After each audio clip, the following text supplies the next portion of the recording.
ฟันบ่ฮะฮะไปซื้อไก่ฮะไปซื้อไก่มาดิมากมันก็ซื้อไก่บริบอกนะ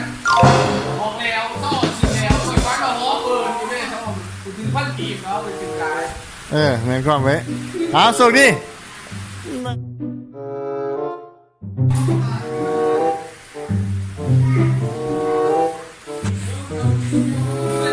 ลืมพิกเพชรนานมาเลยนะ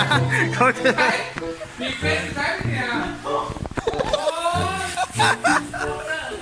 โอ้ยลองสตาร์จานมัน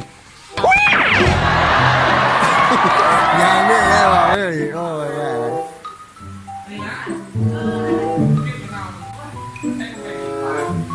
โอเคใส่ท้องสอนดิจากกันไปหัวใจอะไรหา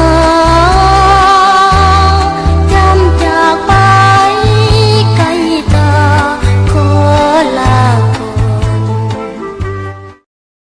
โอเคเนี่ยเบาๆนะขี่รถบีโก้ฟ้าไปส่วนหัวได้กินโอเค